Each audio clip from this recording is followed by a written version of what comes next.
What's up everyone, Michael here with an impressions review of Hyperdimension Neptunia Re, Birth1, which is a sudo-tactics JRPG based on a really interesting concept. The concept being the game industry itself. If you don't know anything about the Neptunia franchise, they're basically games based off of the game industry and concepts found within it, but they obviously take their own creative liberties and they take the kind of concepts and turn them into interesting characters, interesting worlds, and interesting interactions. The reason why the game franchise is actually so successful is because of the characters themselves and the interactions they make within them, which kind of runs down into the writing. It's not perfect, but we'll obviously go about that in this video. Now, fair warning, this is a kind of on the cutesy anime side of things, so you might not be able to tolerate that, but if you're able to get past that, they end up being really good niche titles within the JRPG genre. So they end up being a franchise that I fairly recommend. Now, if you're looking for an entry point into the series, I recommend Rebirth 1 or 2, which is a remake of the first and second game respectively.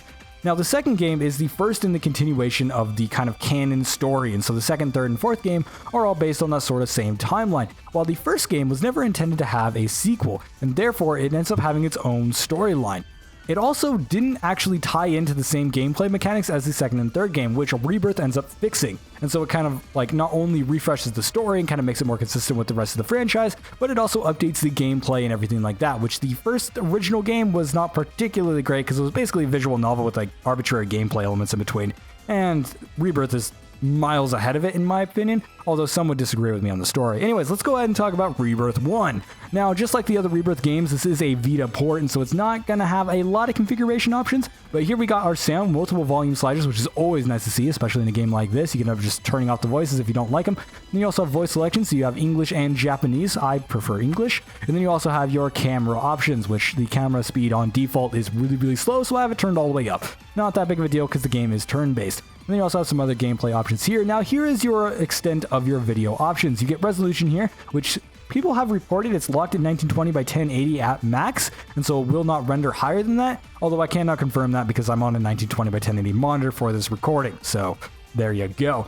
But that is kind of unfortunate, and I have noticed problems with the UI as well, to where the UI is a little bit blurry because they just upscaled from whatever the resolution of the Vita was, which is a bit unfortunate. The character portraits and things like that have been up-res and everything like that, and they've been redone and rescaled and everything, and they look fantastic. But the UI itself is kind of blurry and stuff like that. It doesn't affect the gameplay, it's just kind of an unfortunate side effect of a port. And then you also get the full screen, which is sort of pseudo full screen. When you're in the game, it's actual full screen, but when you tab out, it goes into borderless. It's a little bit strange. It makes it easy to alt tab and won't affect most people, but if you're trying to record it, it's something to keep in mind. And then you also have device selection. This allows you to use the gamepad or the keyboard and mouse. Now, the mouse support is actually quite good. All the menus and everything like that actually have full mouse support, so I can end up clicking on everything as I want them to be, which is actually quite nice. However, you can only have one device actually controlling the characters and everything like that. You can play the game with just the mouse if you wanted to, but I don't necessarily recommend it. I use a controller because that's kind of recommended, but the keyboard controls were not nearly as bad as I would have expected them to be. The default configuration isn't that good, but you can actually rebind them completely. Each button on here can actually be rebound and double bound as well, so you can see my left and right bumper is actually made so I can have my triggers as well, which is not only rare in PC games, but it's actually rare in just console ports in general especially. And so this is actually a really cool feature that I just want to completely praise. I wish more games had this, and it actually surprised me. Now, in general, the port is okay, and it does have some performance issues on some people's systems, and if you're buying the game, do not buy it on GOG, because the Steam version got some updates that ended up making it more compatible with newer hardware. However, the GOG version did not get those updates, and then I have the GOG version. However, it is absolutely unplayable on my system because I cannot get audio to work whatsoever. And the game does have some audio crackling, and it does have those UI issues I talked about as well. The Steam version seems to be working fine on my system, so that's the one I end up recommending looking at. Anyways, let's go ahead and load into my save data for this review, which is about 2/3 through the game. I'm at this point because it's at a point to where I'm not going to have a bunch of spoilers or anything like that. So you can end up seeing all the gameplay mechanics without having any spoiler stuff. Now, here we are on the world map. You can actually see there's 4 different regions on here, which is actually going to be relevant in a minute. Now, before I go into gameplay, I'm just going to start playing in a region where I don't have to think too much about the combat, and I have to think enough that it's going to be interesting to watch. But at the same time, I don't really have to think about it because I want to talk about the game's concept, because I said it's about the game industry, like it's sort of based off of the game industry and concepts found within it. And this game specifically is based off of the console war. And this is one of those games to where if you don't enjoy the story, you're probably not going to enjoy the game. So the concept is kind of important, and you have to find it interesting to really enjoy this experience. So right off the bat, you actually have those 4 different regions, and each one is controlled by a different CPU, also known as a console patron unit. And each region is sort of based off of a console and sort of company, I guess you could say. So there's Last Station, which is based off of PlayStation, which you can see is controlled by Noir here. Then you have Louis, which is controlled by Blanc. And then you have Leanbox, which is controlled by Vert. Sorry, I stuttered there. And then you also have an imaginary one called Planetune, which is controlled by Neptune, the main character you can see here. And each one are kind of up in an area called Celestia, which is above the world, which the world is actually called Gamindustry. As you can see, we're getting references out the batoons right now. And so it is actually kind of, they're fighting in Celestia and everything like that, and they're in this sort of console war, as they called it, kind of competing for shares in the faith of the people of each region, which adds to the power of each CPU, which actually ties into the gameplay later on. And in this fight, Neptune ends up getting knocked out and she falls down to Gamindustry, and she ends up losing her memory, and she's found by one of the game's many maker characters, Kampa. And Kampa is actually a maker character, and the maker characters are actually characters that are based off of developers and kind of publishers as well. So Kampa is actually based off of Compile Hearts, and they kind of personalize it in each character. Now, one of the major points to this game and why it is so interesting is the way they do the characters. Now, sure, they are based off of a sort of console and everything like that, but each character is actually its own kind of designed and well fleshed out character that has a lot more depth than you ever would have expected. And so, for example, Neptune is a very gun-ho main protagonist character. Not so much a hero as much as just a character that's doing whatever they want to do. And in the story specifically, they're trying to recover their memory, and obviously sort of arbitrary, JRPG stuff happens, the world's in trouble and they gotta save it and yada yada. But it ends up not being a hero's tale because of the characters' personalities. And the character interactions between each other is actually what makes the characters so interesting. The characters have interesting relationships that we don't necessarily see a lot in JRPGs, which is a bit strange to say. It ends up being a very original game, even though the plot itself is not particularly original. But I'll talk about the critical points of the story a little bit later. Let's go ahead and talk about the gameplay. Let me go ahead and kill this enemy here, and we'll go back to the world map. As you can see in the background, it is a sudo-tactics JRPG, which means you can actually walk around and use different abilities. We'll cover all of these in a moment.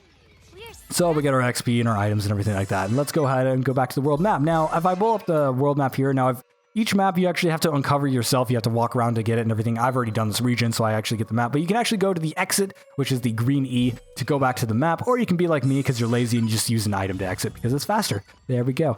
We'll use that, which comes into kind of one of my complaints of the game, actually, is that there's a lot of downtime when you're running around dungeons. It can feel a little bit grindy when you're doing side quests and things like that, which you can actually do by going into a region. Now, this is a JRPG, but it is sort of open world. You go into a region and it is sort of instance-based, but I can go wherever I want. And if I want to continue the story, as you can see here, it actually has a little event icon. So if I want to continue the story, I'll go into this area and there will be event areas to where it'll continue the story and everything like that. I'm obviously not going to go here because of story spoilers, but you also saw earlier on where I was showing that footage of Neptune and Kampa talking to each other. The main story is kind of presented in this visual novel style, and they sort of talk to each other and everything like that in that style. And half of it is voice acted, the other half is not. So you'll end up doing a lot of reading. So, while it kind of has an interesting gameplay and there is some cutscenes and things like that, the majority of it is in that sort of visual novel style, which may turn some people off because they don't like reading. But I find it to be characteristic of the game. I do wish that they had sort of more interactions and things like that within the actual game world itself. It would be interesting to see more of the world, but that is kind of the extent that we see. It does have plenty of backgrounds and things like that as well, and interesting characters that go into it. Now, in the gameplay aspect, we have our world map, so we can go into each instances, and then there's also the 4 kind of main towns. And when you go into a town, you have your shop, guild, disc development, and a coliseum, which is added later in the game. You get information which adds in little kind of characters. They also show up around the map. I don't have any here because I don't want spoilers, but they end up giving you kind of little lore bits about the world, and they give you items and things like that. They're kind of like fun little things that kind of give more references and things like that to the game. And then you also have a museum where you can view your other stuff. There's also a CPU blog, which also gives you more lore into the world as well. Now, I will say, story-wise, there isn't much lore in the game to begin with. I wish there was more. They end up adding in more in the later games, but this one specifically doesn't have a lot of it, which is a bit unfortunate. We'll talk more about that in story. And then you also have your normal shops things, so you get different weapons. Each different character uses a different weapon and everything like that has different hit ranges. We'll talk about that in a minute. And then you also have the guild, which is your side quest. So you go in here and actually it's like, go kill this enemy, go collect this item. This is probably the least interesting bit about the game, is that they actually affect the shares in the game, which affects the power and the story, which you can see up in the top right. You can see the shares are actually modified and everything like that, and that affects how powerful each character is. The stat advantages to it are very minimal, so it doesn't really matter, but it is something that the Coliseum and the guild ends up doing. But this does end up adding in extra content if you end up liking the game. So it's like this one, I completed it. It gives you some extra items, some credits and things like that you can use to buy equipment, and quite a few cosmetics as well. If we go into the shop, there's a bunch of outfits, and if I end up going into my equipment, as I can see here, you can actually go into here and be like, oh, I want to switch the outfit, and so it'll give you different ones. I actually don't have outfits on the save. Okay, well, I can't show off that mechanic because I thought I had outfits, but apparently not. But you can buy plenty of outfits, and they end up looking a bit different. They are kind of limited. The maker characters don't get that many outfits, and I would like to see more. Most of them are just recolors and stuff like that. But if you have the other games and stuff like that, they actually give those outfits to you as well later in the game, which is kind of nice as well. So if you like that customization, there is also another game type customization called disc development, where you have these different items. So you can see they're kind of referencing with like a floppy disk, so you can get low level items on there, and they have different effects, such as, you know, increasing the amount of critical damage you have, or your crit rate, the increasing beyond the damage limit, or you can have like poison on attacks. You can add increased defenses from different types of enemies. You know, you can add a bunch of different little effects. So you can end up customizing each different character in different types of ways, and you can kind of min-max those if you want. Now, there's also another mechanic in the game called commands, which you have your SP skills and your combo skills, which you're able to actually modify these. And as you level up, you get more points that you can end up adding into here. So if I wanted to have like more extra attacks on these different types, you'll end up going in there. But let me go ahead and go into an actual map so I can actually show that combo system in action. So here we are in one region. Now, there's a specific reason why I went to these two specific dungeons, and that's because the game has a very linear XP scale. I'll talk about that in a little bit, but it ends up running into a situation to where you run into a dungeon, and then you might end up, you know, being either over leveled to where you just kind of wipe everything in one turn, or you end up running into a situation to where everything wipes you in one turn, or you end up being in this range to where it's like, oh, the enemies are just challenging enough to where you can finish it, but it's not like easy enough to where you're just wiping the entire party, and it kind of ends up being like a 4 to 5 level kind of range, but you end up leveling extremely quickly in this game, which is actually kind of something that I would give props to it. It's kind of balanced very, very well to where, you know, while you're playing through the story, it kind of gives one optional dungeon and then this main story dungeon. It's kind of balanced so that you'll run through each dungeon one time. And you can obviously add in other optional dungeons that adds in like stronger bosses and everything like that. We'll talk about that in a little bit later.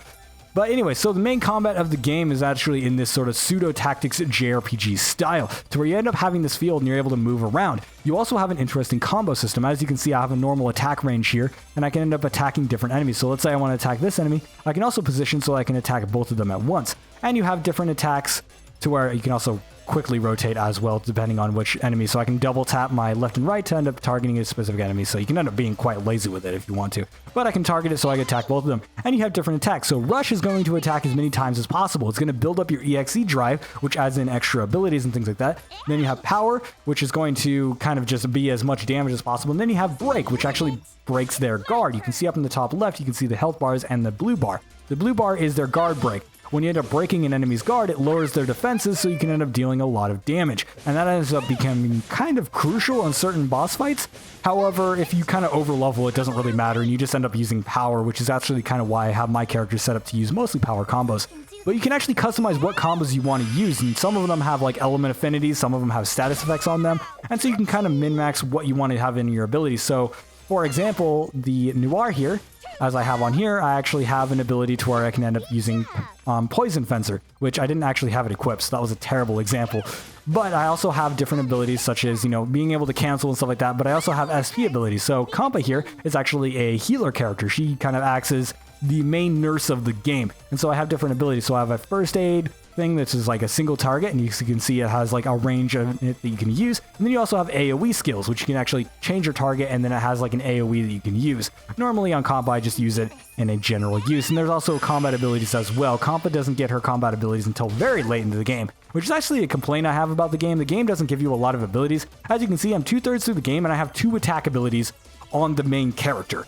And that's kind of ridiculous. And you also have buffs and stuff like that, so I have a strength buff here that I can give to myself to make me a little bit stronger. Now, the EXE drive is also in kind of addition to those SP skills. So the SP skills are kind of like your basic abilities are going to be using your SP gauge. EXE drive skills are going to be like your ultimate ability. And in order to use those, you need to use attacks. And the more you attack, the more your EXE drive builds up. And you also get finishers when you end up building up this combo as well. And so if I end up just using nothing but rush attacks on this guy, I end up building that gauge up a lot quicker. And then once I end up getting enough, I'll end up being able to use finishers. I'm going to try and do that in a minute. Let's go ahead and just skip ahead real quick. Okay, and here we are. And now I'm going to end up getting up. There we go. Now I got an EXE drive. And now when I end up getting to the end of my combo, I actually get a little bonus combo thing there. Oh, I killed it instead. So I don't get to see it. But if I end up using my full combo on this character, you'll actually see that I get different abilities and things like that. And each of those different ones can actually be customized within your commands menu, which we can actually check out when we leave here. Now, there's also a transformation system. Now, one of my characters has a virus on them. Now, this enemy actually ended up going viral. When you go into a combat area, you're able to attack the enemies to get a bonus advantage, and you're also able to kind of just run into them to start a battle normally, and if they attack you first, they get a surprise attack, which means they take their turn first. And this kind of runs into a situation to where, you kind of got to be a little bit worried about it, but you can also just kind of walk around enemies as well. And that kind of runs into a situation to where you can kind of actually skip a lot of battles, although you necessarily don't want to. There's a Venom Fencer move to where I'm able to poison the character as well. Some enemies will be like resistant to different abilities and things like that. They have element weaknesses I'm not going to talk about. But regardless, you end up having different status effects and things like that, such as virus, makes it so you can't transform, which is an ability I'm going to talk about now. Now, one thing that I also kind of annoyed with the combat as well, so if I go into commands here, you can actually go in here and I can actually change my finishers and stuff like that. And this is where most of the abilities come from. And these end up being different abilities and things like that. And you also have a party alignment system. And so Compa just got knocked out. I'm going to go ahead and revive her because I kind of want to nurse for the next fight I'm going to do. And so I'm going to go ahead and use an item to revive her. Now, when you're out of combat, you can use items, but you can't use abilities, which is asinine. I don't know why it's like that. So if I go to SP skills and I go to her, I can't use first aid skills, which they fix this in later games, but you would think that they'd have that fixed in this one. I don't know why. That annoys me to all living hell, but you can use items to heal your characters as well, which you might end up doing. You can also go back to the world map to kind of heal your characters up, which is something that I usually do since I'm right at the exit, but I'm trying to do a video, so we're going to skip ahead. Now, if I go ahead and switch my characters as well, let's go ahead and go to the party. They also have a partner system, or I think they call it a partner system in this game. They changed what it's called in later games. And you're able to set up characters to be aligned with two, and they actually give each other different effects when they're in the front line. So the front line characters are the ones you're going to use in combat, and you're limited to 3 characters, which kind of limits you on the strategies you can do. Normally I end up having 1 healer or 1 tank, and then a damage dealer and 1 person that's kind of both, which Neptune is a great all-rounder character, so I have her in front always. And then Compa is a great nurse, and so I have her up in front to heal. And then Noir is a damage dealer, which I have just for this video to show off. But I'll go ahead and move Blanc up in front so I can show off some of her abilities as well. And then you also have the different abilities on these characters. It's like shortened weights, which is going to reduce the wait timers and things like that. And then you can also, give increased XP, give reduced costs, give poison immunity, and different characters have different effects on them as well. I should actually use mages to explain the ranged abilities. So we'll replace Compa with her and put Compa in back so they'll have magic resist increase. And you can kind of like min-max who you want to do. Normally I have like an XP increaser to do it and stuff like that in the back line. Now, the other mechanic that I want to talk about is the actual transformation system. Now, I'm going to go into a stronger fight so that I can kind of show that off. You can also switch the characters that you're using in combat as well, but it ends up taking up a turn. So I'll be like, you want to switch characters because maybe you're low or you don't have the right ability and thing like that. Now, I did say different characters use different weapons that have different hit ranges. Now, there's some characters with ranged weapons. Now, early on in the game, you only get mages to have a ranged weapon, which she has this sort of range here. And you can see this specific weapon has a wide attack range, and there's different weapons that have different ones. And these attacks actually have different types of damage as well. Once again, I'm not going to talk too much about that. Now, the transformation system is only available to the CPUs, and they end up going into this sort of hard drive divinity mode, as they call it. And they end up getting increased stats, their personality changes, which goes into the story elements of the game, and it ends up giving in extra abilities to your EXE kind of drives and stuff like that. So I can end up using, combo abilities, which ends up using 2 characters together, and you have to have them coupled together in the partner system, which is fairly annoying. So I end up not using these as much as I probably would. So Blade and Spear ends up using 2 EXE drive, but it ends up using Noir and Neptune in a combo. But let's go ahead and use Neptune Break, and I'm going to use it on this wolf here to kind of wipe him out. And if you're in your transformation mode, it ends up doing an extra kind of combo based off of this attack. And so we're going to go through, and this ends up doing a lot of damage. Like, the EXE drive skills are probably a little bit overpowered, but you do have to build them up while you're fighting, and so you'll be able to fight up enemies and everything like that, and it kind of adds a point to using rush abilities. Now, since I wiped that enemy out so quickly, I actually didn't get to see the second part of that combo. So, you know, it does kind of cancel it out. But if you end up using that second part of that combo, it does end up kind of using up more of your turn order. Now, one complaint about the game is you'll end up seeing up in the top right, it will not adjust your turn order while you're attacking. And so you don't actually know where you're going to be placed. Where it says you're going to be placed is if you end up doing a full combo, it'll be like, yeah, you're going to move here.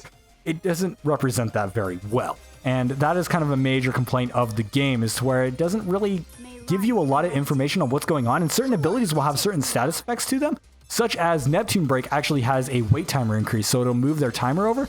It does not signify that in any way, shape, or form inside the game, which is kind of annoying. And now this enemy actually went into a viral form, so we can actually see that entire combination.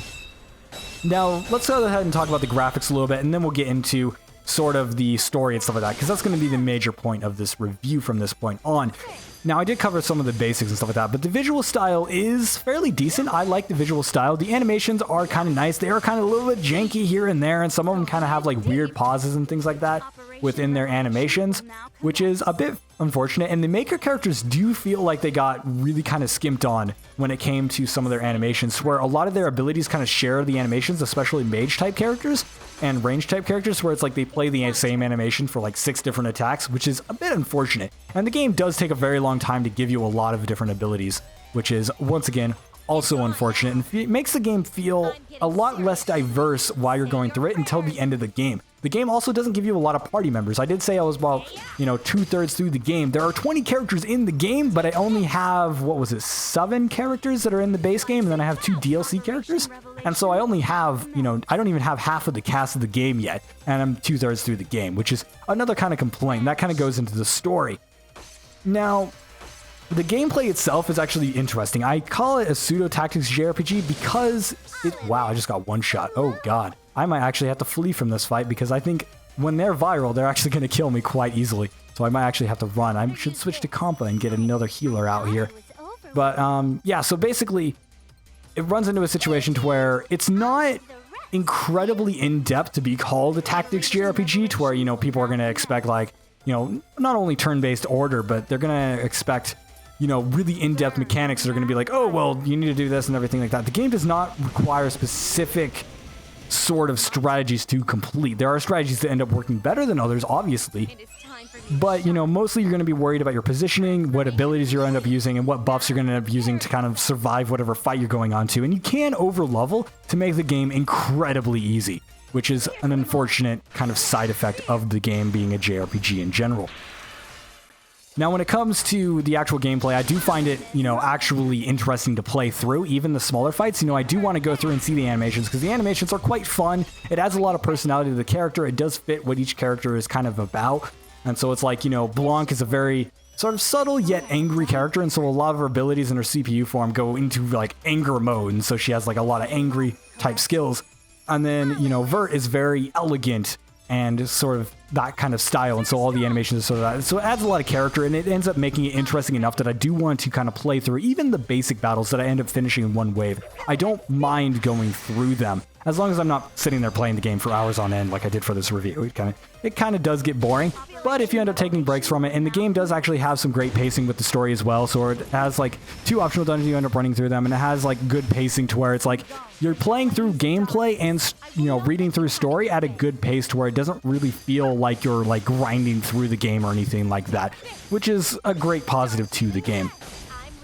Now, for the story elements of the game, I'm not going to talk too much about it, because I already talked about the basics of it, and that kind of covers what I wanted to cover.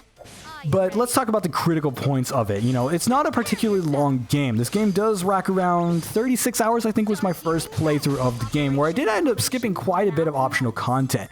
I didn't skip like a massive amount or anything like that, but I did end up skipping enough to where you could say that I could have ended up spending at least 40 hours on it. So if you end up going to 100%, you can actually rack up, 60 hours on the game if you wanted to. And since that was a tough fight, I just got a bunch of XP, so everyone leveled. Now, you do level actually quite quickly in this game. You level up like 3 to 4 times per dungeon, which is about what you need to end up doing the next dungeon. It's kind of nice, actually. It doesn't require you to grind or anything like that to complete the story, which is quite nice.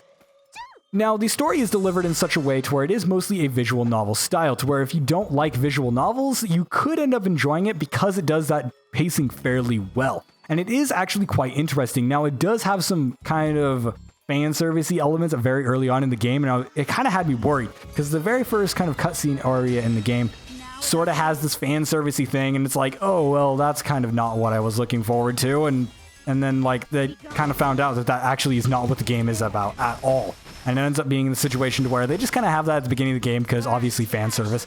And number two, it kind of sets a comedy tone. But one of the best things that they do about that fan service thing, and even though some people would be like, oh, well, there's a bunch of fan service, like they talk about breasts all the time and stuff like that, they end up doing it in such a comical way that the entire game, it's not going to make you just stand there and like fall over laughing, but the entire game is presented in a way that it's going to make you at least smile. And so the entire time I was playing this game, even through the combat and everything like that, even though it would seem monotonous, it does end up having me smile through the entire way, and that's because of the personality. The main draw to the game, while the main plot is sort of bog standard, you know, you have a character that lost her memory and the world is in peril and you gotta go save it, but it ends up not being a hero's tale because the characters are so interesting in themselves.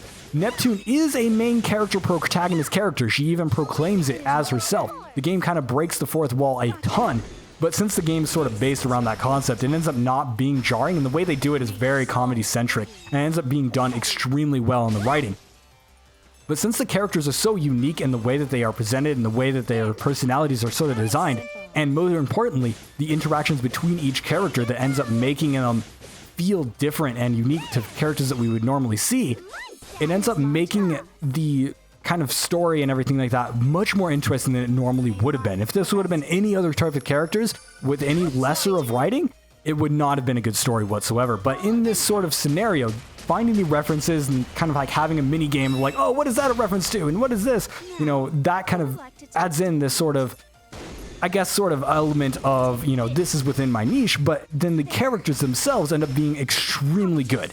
And so the character writing is definitely the main draw to the story. That said, the story itself, like the main plot, is not something that's going to be unpredictable. You're not going to go through it and be like, oh my god, I can't believe that happened. You know, that type of stuff does happen in the later games, but the first game is kind of subtle on it. It's very, very basic in the way that it's presented. You know, there's, you know, the sort of 3 plot point kind of main story with an ending plot point story. You know, if you write stories, you know exactly what I'm talking about.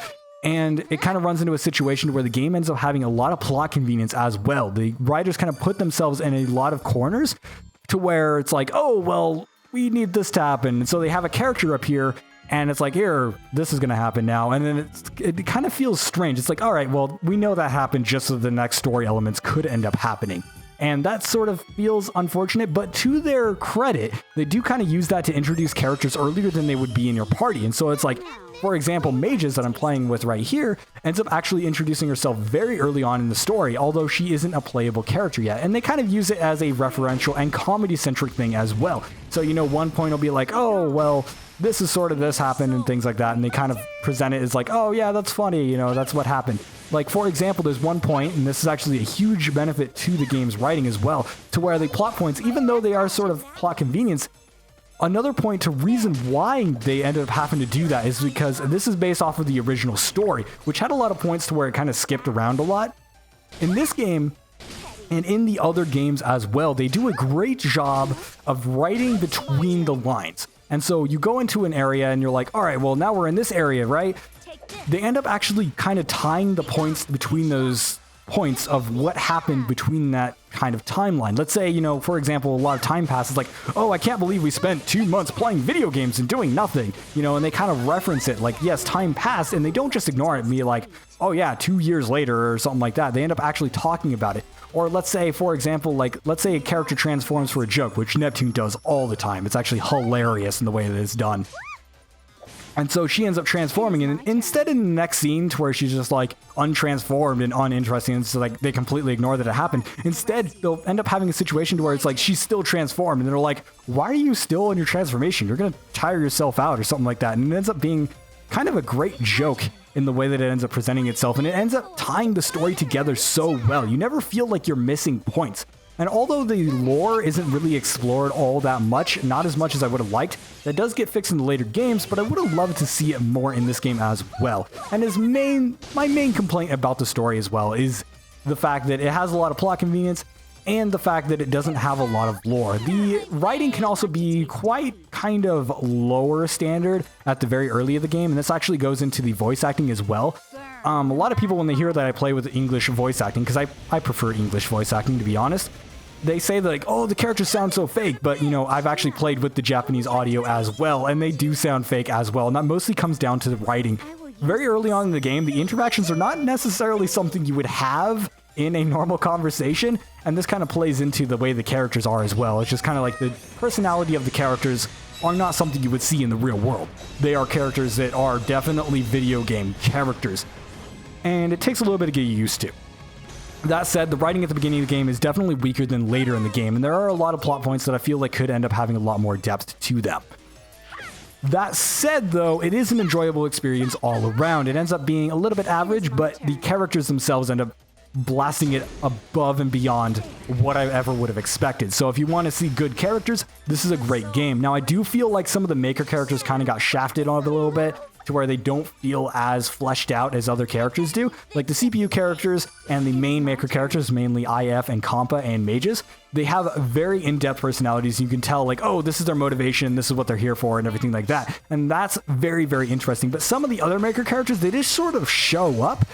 And they show up because it's obviously a referential thing. It's like, aha, this character is from this game or whatever and stuff like that. And it ends up being, you know, it's fun. And they end up adding more diversity into the gameplay as well. But when it comes to those characters, they end up not being all that interesting, and their kind of gameplay ends up being very, very limited, such as at the end of the game, you know, while mages and Compa end up getting tons of abilities, some of the other ones, such as CC2, ends up not getting any abilities whatsoever. They have like 2 abilities at their max level, which is, once again, very unfortunate. And I would have liked to see more plot significance to those characters as well. There's a lot of maker characters that don't really have a lot of plot convenience. You know, so they end up introducing these characters later on, and they only have like 1 plot significance, where other characters end up having, you know, significance throughout the entire game. Now, this is a problem with the JRPG genre in general. I'm just going to switch up regions so I can actually show off some of the other regions as well. Let's go ahead and use an eject button real quick. Different regions will actually have different layers to the dungeon as well. So that dungeon actually has multiple floors that has different visuals and stuff like that. But I'm just going to move around. Let's go to, I don't know, we'll go to the Marabaku Forest. Now, one complaint I do have about the areas is they do kind of refresh them, and so this kind of tile set that they use is actually seen multiple times throughout the game. They do kind of change up the map layout, so it's a little bit better. But through the main story, it doesn't actually make you repeat dungeons outside of like 1 plot point, which is actually part of the plot point, and they actually kind of reference it, so it's not that big of a deal, but they do kind of refresh those. And the enemies types as well, they end up having recolors and things like that, which kind of is unfortunate. So that's kind of a rundown of the story. Like, I really enjoy the story. You're not going to go through it and be like, oh my god, it's, you know, amazing or anything like that. You're going to be like, yeah, it was average. And, you know, some people are going to be let down by it. But the characters themselves make it worth going through the sort of story. It is interesting to see how the characters interact. And it ends up being incredibly interesting. That said, my main complaints of the game actually come down to the way it is kind of presented. It does feel very, very limited in the way that it is built. You know, the dungeons are sort of limited, the kind of combat and stuff like that is sort of limited, as I said before, and the story, once again, is sort of limited. I wish there was more cutscenes, more diversity in the areas that you travel to, and I wish you would be able to actually go inside towns and explore them and stuff like that, which isn't something they actually have in the series at all, which is very, very unfortunate. But it ends up being a great JRPG regardless, and if this falls within your niche, it is actually absolutely be something you want to check out. So in conclusion, it is a fantastic game. Oh yeah, there is a remake system as well. So before we go into conclusion, there is also a plan system, which is a different kind of crafting system as well. I can't believe I skipped this. I skipped this in my last trying to record it too.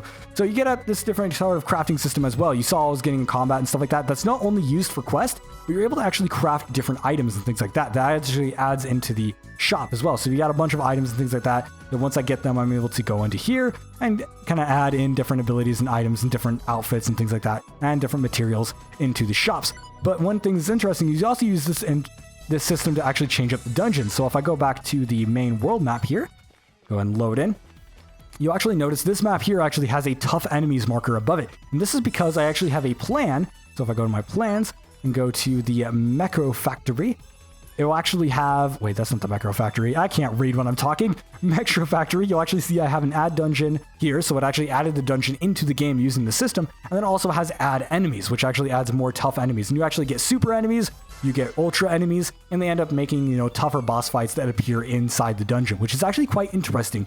It's an interesting mechanic that I just skipped over, I'm sorry. And then also in the plans, you also get kind of like gameplay altering things as well. And so you can go into here into battle, and I can get like escape anywhere or fortify enemies to make enemies tougher. And so there's sort of like a pseudo difficulty setting here, or I can make them weaker as well if I just want to blast through the game. Make it so that the EXE drive goes up faster. I can make it so I can exceed the damage limit is another one that you get much later into the game. You also have things such as jumping higher. You get things so you can find hidden treasures, you know, and all that type of stuff. And so that's kind of like what that ends up. And there's the Coliseum as well. So the system, there's the Coliseum. I can end up unlocking it now if I wanted to. And so it ends up adding a Coliseum with like tough boss fights and things like that as well. So there's a bunch in this game. There's a lot of content in this game. But as a conclusion, it does feel like it refreshes itself over and over and over again. It does feel like a lot of the content is kind of just there to be there in sort of a sense. I'm going to go back to a different region that's in this area so I can at least show off how they end up changing the map. So if I go to Virtual Forest, and it ends up having a slightly different map. So as you can see, it's the same tile set and area, but it does have like a different map. So if I go ahead and here, you can actually see it is a different map, but you can actually go over there and go into the same area. But this map has this entire region while the other one doesn't. They mix it up a little bit. It's not enough. But as a conclusion, the game kind of refreshes its assets a little bit too much for my taste. This is actually the first area you go into the game, so I'm just going to blow everything up. Let me just switch over my party as well. May as well show off other characters. But yeah, so it ends up kind of refreshing its story quite a lot. And so, you know, it feels like a lot of content was just rehearsed over and over again. And it does kind of make the game in a single playthrough feel a little bit monotonous when you end up playing through it a second time. Because you're like, all right, yeah, I've seen this area 5 times, whatever.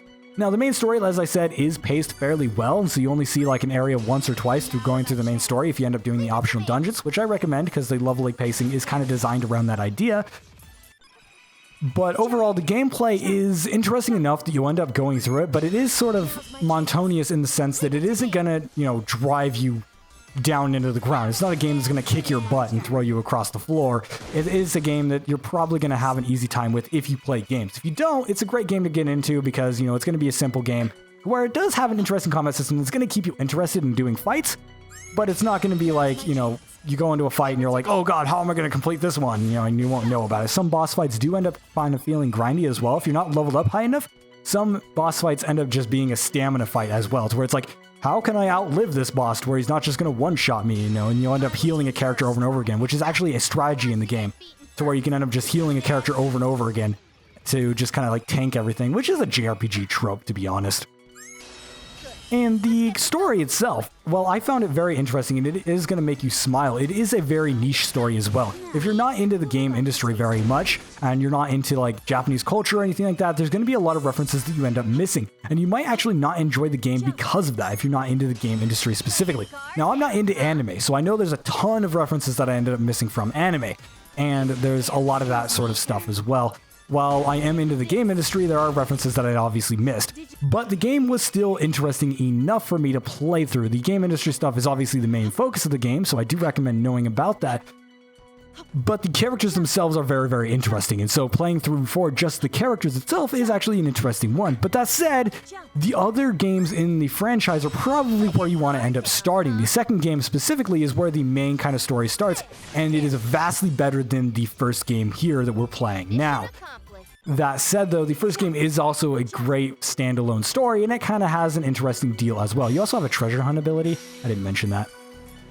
So the story, while it is kind of basic and it is sort of average in the way that it is written, the writing for the characters itself kind of puts it over the edge and makes it a great JRPG to play through.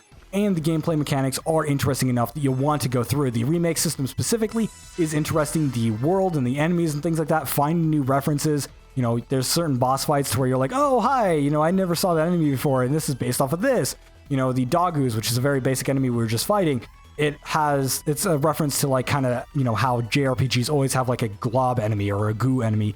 And so it's kind of like a pun on that and everything like that. And everything in this game is a reference. It breaks the fourth wall all the time. And it's a generally enjoyable experience. But if you're looking for a serious JRPG, this probably isn't going to be it. It's going to be one of those games to where you're like, yeah, it's not going to be serious enough for me. I need those dark and gritty JRPGs. That's not what this is. It does tackle some more in-depth sort of concepts, but it isn't one that's going to like break your heart or anything like that. It might heart-wrench you a little bit in some sections, but it's definitely not going to like, you know, stretch beyond that very often. But overall, it's an enjoyable experience. If this is a game that falls within your niche, it is absolutely a game I would recommend. While I strongly recommend the second game over the first game is still an experience I recommend because while it is sort of outdated and it has a little bit of outdated mechanics, it still holds up fairly well, and it has a ton of personality, and the story itself is not represented in the other games in the series, and it's definitely a story worth going through, even though it is fairly basic. So if you find the game cheap, or you end up finding it in a bundle or something like that, it is a great pickup just to play through it. It is a good JRPG, and it is one that I strongly recommend. And I do want to kind of point out that this is a franchise that I absolutely love, but it is a franchise that I only checked out this year. And so it is kind of a game that I'm kind of late to. That said, I am working on a review for their latest game, which is Mega Dimension Neptunia, which came out last year. And so if you're interested in how the series evolved, I'll definitely talk about that in that review. But for the time, this has been Michael with an impressions review of Hyperdimension Neptunia Rebirth 1, a sudo-tactics JRPG with a really interesting story and an interesting world. The concept alone is worth checking out, and the characters inside of it ended up being impressively good. However, it's definitely a niche title that not everyone's going to be interested in. So, you know, obviously give me your thoughts in the comments and make sure to like, comment, and subscribe for more videos like this one. You can also check out my other reviews, and you can subscribe for my Mega Dimension review when that ends up coming out eventually. I'm working on it now, and so you can end up seeing that when it comes out and see how the series evolved and see where you kind of want to jump in. Do you want to go to the older ones like the Rebirth games and kind of try and go through the series in order, or do you want to end up just jumping ahead? Because the games do a good job of sort of introducing each character and their roles and everything like that, so it does kind of do this general thing, but there's a lot of references and things like that you might end up missing, which is a bit unfortunate. I do recommend starting at Rebirth 1 or 2 if you're looking for an entry point into the series, as I mentioned at the beginning of this video. But overall, it is a franchise that I absolutely adore, and it's not one that I originally thought I was going to enjoy. It's a game that I picked up and I'm like, you know what, I'm running out of JRPGs to play. I'm just going to pick it up. And then like I picked it up, started playing it. I'm like, you know what, this is actually really, really good. And so I ended up getting the entire franchise eventually. And I'm like, yeah, these are good games. The spin-off games, not so much, but the actual core 4 games are really good. So once again, it's a game I recommend if you're into JRPGs and you don't mind the cutesy aesthetic and everything like that. It isn't too fan servicey. A lot of people are worried about all the fan service in the game. There actually is not that many. So, like, many moments. And they are done very, very well to where it's more centric around comedy rather than being fan service, which I enjoyed quite a lot.